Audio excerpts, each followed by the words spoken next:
19대 대통령 선거에 출마한 주요 후보들은 인위적인 부동산 경기 활성화에 부정적인 입장입니다. 부양보다는 규제, 개발보다는 주거 복지에 초점이 더 맞춰져 있습니다. 경제부 부동산팀 강진원 기자와 함께 주요 후보들의 부동산 공약을 점검해 보겠습니다. 어서 오십시오. 네, 안녕하세요. 네.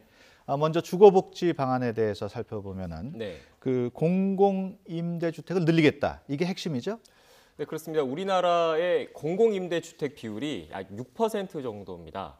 그러니까 경제협력개발기구 OECD 평균 약 8%인데 OECD 평균보다 우리나라 공공임대주택 비율이 낮은 겁니다. 그래서 현재 그 주요 대선 후보들 문재인, 홍준표, 안철수 주요 후보들 모두 공공임대주택 확충을 공약으로 내걸었습니다. 지금 이제 그래픽으로 주요 후보들 공약이 나와 있는데요. 이제 그 후보별로 좀 설명을 좀 드리면 이제 문재인 후보 같은 경우에는 공적 임대주택을 매년 17만 호 공급하겠다라고 일단 밝혔습니다.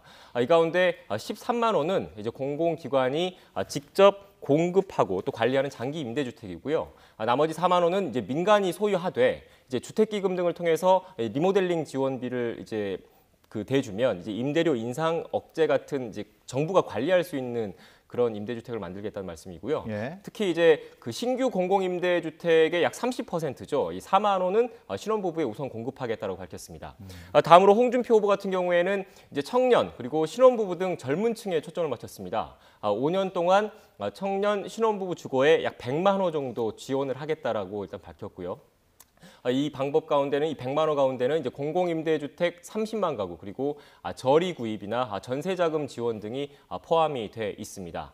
이제 안철수 후보도 좀 살펴봐야 될 것 같은데요. 안철수 후보 역시 이제 공공임대주택을 매년 15만 호 공급하겠다라고 밝혔습니다. 특히 신혼부부 공공임대주택의 입주 조건을 완화하겠다. 그리고 청년 빈곤층의 청년희망 임대주택을 우선적으로 공급하겠다고 밝혔습니다.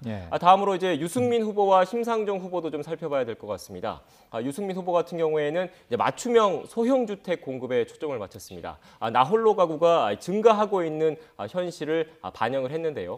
특히 공공분양주택 최대 50% 이상을 1, 2인 가구에 우선 공급하겠다라고 밝혔습니다. 심상정 후보 역시 크게 다르진 않습니다. 심 후보 역시 장기 공공 임대주택의 비율을 이제 12%로 확대하겠다고 밝혔습니다. 현재 6% 정도 수준인데 12%로 늘리겠다고 밝혔고요.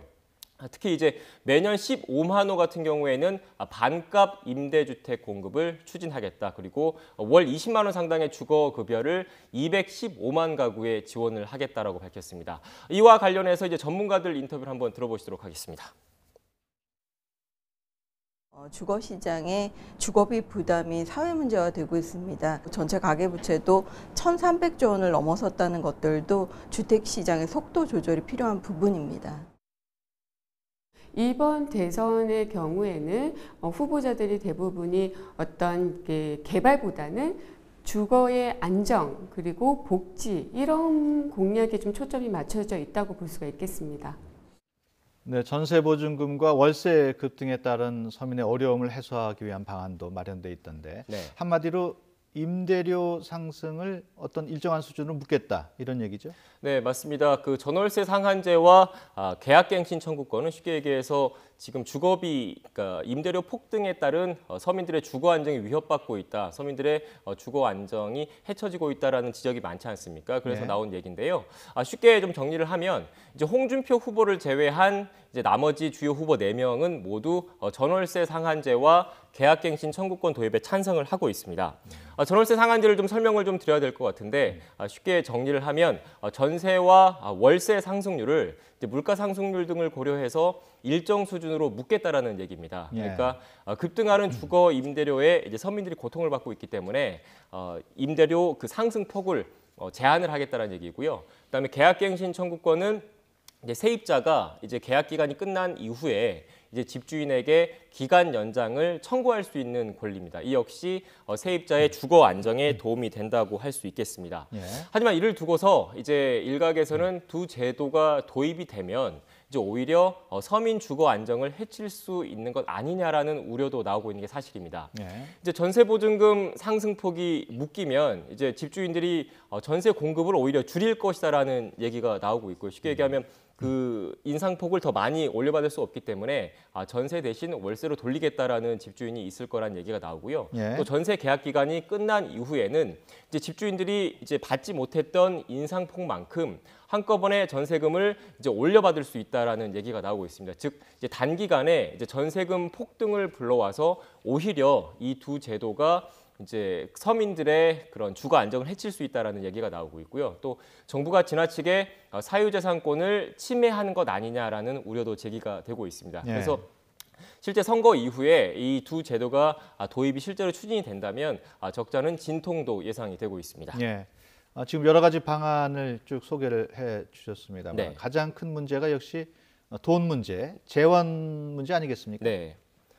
맞습니다. 그 앵커께서 말씀하신 대로 이제 준공 기준으로 봤을 때요. 이제 지난해 공급된 이제 우리나라에 공급된 임대주택이 약 12만 가구 정도 됩니다. 그런데 이제 이 12만 가구 그러니까 주요 후보들이 내건 목표보다 이제 12만 가구가 적습니다. 그러니까 작년에 준공됐던 임대주택보다 주요 후보들이 더 많은 임대주택을 짓겠다라고 일단 공약을 내놓고 있는 겁니다.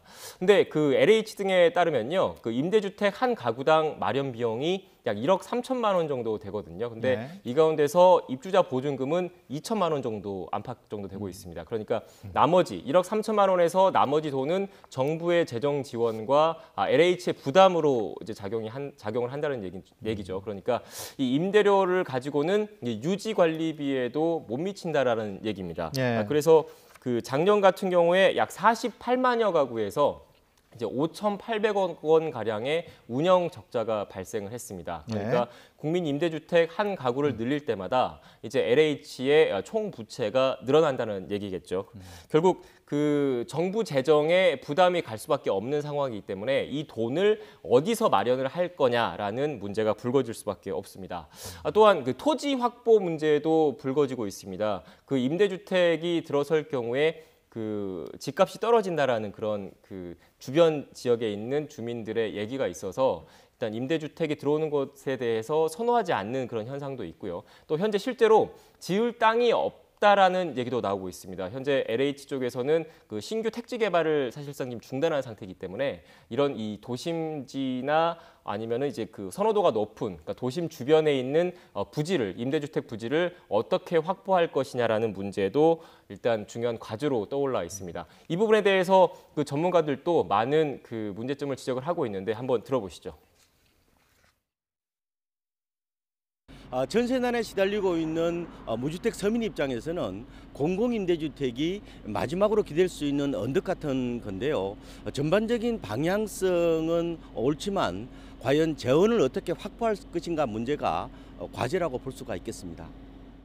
네, 재산세 또 종합부동산세 같은 이런 부동산 보유세 문제도 화두로 떠올랐는데 각 후보 입장은 어떻습니까? 네, 앞서 말씀하신 대로 이제 주거복지를 추진하려면 돈이 필요합니다. 결국 막대한 재원을 어떻게 마련할 것이냐라는 문제가 불거질 수밖에 없는데 이런 그 문제 연장선상에서 이제 부동산 보유세 그러니까 재산세와 종합부동산세 등 부동산 보유세를 인상해야 되는 것 아니냐라는 얘기가 나오고 있습니다. 현재 우리나라의 그 부동산 보유세가 GDP 그러니까 그 국내 총 생산에서 차지하는 비중이 약 0.79% 정도 됩니다. 예. 그런데 이제 경제협력개발기구 OECD 평균은 약 1%가 넘거든요. 그래서 그 OECD 평균보다 부동산 보유세의 비중이 낮기 때문에 부동산 보유세를 인상해야 되는 것 아니냐라는 얘기가 나오고 있습니다. 하지만 이에 대해서 이제 주요 후보들의 의견이 나뉘고 있습니다. 이제 그래픽을 보시면서 설명을 좀 드리면 이제 문재인 후보 같은 경우에는 부동산 보유세 인상 취지에는 공감을 하지만 이제 당장 추진하겠다, 어떻게 했다라는 입장을 내놓지 않고 있습니다. 예. 그리고 그 홍준표 후보 같은 경우에는 인상 자체를 반대를 하고 있고요. 이제 안철수 후보 같은 경우에도 문재인 후보와 비슷하게 인상 취지에는 공감을 하지만 이제 인상 시기와 인상 범위를 명확하게 밝히진 않고 있습니다. 이와 달리 이제 유승민 후보와 심상정 후보 같은 경우에는 당선이 되면 이제 부동산 보유세를 인상하겠다라는 입장을 밝혔습니다. 근데 이 부동산 보유세 이제 쉽게 얘기하면은 세금을 더 많이 걷겠다라는 얘기지 않겠습니까? 그렇기 예. 때문에 이제 선거를 앞두고 이제 워낙 민감한 이슈이기 때문에 이제 주요 후보들이 그 표심을 자극할 수 있는 문제에 대해서 적극적으로 입장을 표명하지 않는 듯한 분위기도 감지가 되고 있습니다. 하지만 이제 그 앞서 말씀드린 것처럼 주거복지 등의 막대한 재원이 이제 들어가는 만큼 이 돈을 어떻게 마련할 것이냐에 대한 문제가 불거질 수밖에 없습니다. 그렇기 때문에 새 정부 출범 이후에는 이제 어떤 방식으로든 이 세금 문제가 거론될 수밖에 없다는 관측도 나오고 있습니다. 예. 끝으로 총부채 상환 비율 DTI라고 하죠. 그리고 주택담보 인정 비율 LTV 같은 금융규제 부분을 살펴보겠습니다. 대다수 후보들이 규제 완화보다는 강화에 초점을 맞추고 있다고요. 네, 그렇습니다. 그 빚을 내서 집을 살 때 적용되는 규제가 이제 총부채 상환 비율 DTI와 주택담보 인정 비율 LTV입니다. 그러니까 소득 그리고 집값을 기준으로 이 돈을 빌릴 수 있는, 그러니까 빌릴 수 있는 돈의 규모를 의미하는데요. 박근혜 정부 그러니까 2014년 8월부터 각각 50%였던 DTI와 LTV가 60%와 70%로 완화가 됐습니다. 쉽게 말해서 이게 연소득의 절반 그리고 집값의 절반까지였던 주택담보대출 규모가 연소득의 60% 그리고 집값의 70%까지 늘어난 겁니다. 그러니까 부동산 시장 활성화를 통해서 이제 경기 부양을 하겠다라는 취지였는데 이때 바로 정부가 빚내서 집 사라라고 했다는 말이 여기서 나옵니다. 예. 그런데 이 완화책이 이제 오는 7월 말에 끝나거든요. 근데 여기에 대해서 그 각 주요 후보들이 어떤 입장을 내놓았는지 또 그래픽을 보면서 설명을 드리겠습니다. 우선 문재인, 안철수, 유승민, 심상정 후보 모두 이제 DTI와 LTV 같은 대출 규제를 완화할 계획이 없다라고 밝혔습니다. 다른 후보와 다소 온도차가 있긴 하지만 홍준표 후보 역시 시장 상황을 봐가면서 판단하겠다는 입장인데요.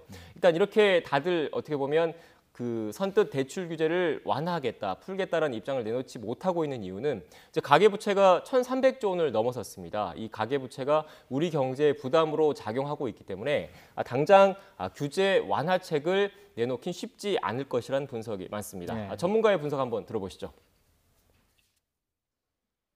가계부채 문제가 워낙 심각하기 때문에 이런 것들을 감안했을 때 부동산을 부양해서 가계부채가 늘어나는 쪽보다는 가계부채를 줄이기 위해서 부동산 시장을 좀 옥죄는 방향으로 전부 검토하고 있는 것 같습니다. 네, 결국 그 앞서 전문가가 얘기했던 것처럼 이제 대규모 개발 공약을 그동안 그 이전 대선에서는 쏟아냈지 않습니까? 하지만 이번 대선의 키워드는 결국 주거 복지와 규제에 맞춰져 있다라고 볼 수 있겠습니다. 앞서 전해드린 것처럼 후보들에 따라 다소 차이는 있습니다. 하지만 당장 이제 가계부채가 워낙 심각한 상황이기 때문에 부동산 시장 활성화 대책을 어느 누가 대통령에 당선되든 내놓긴 쉽지 않을 것이라는 게 전문가들의 대체적인 분석입니다. 네, 알겠습니다. 지금까지 경제부 강진원 기자와 함께했습니다. 오늘 말씀 고맙습니다. 네, 고맙습니다.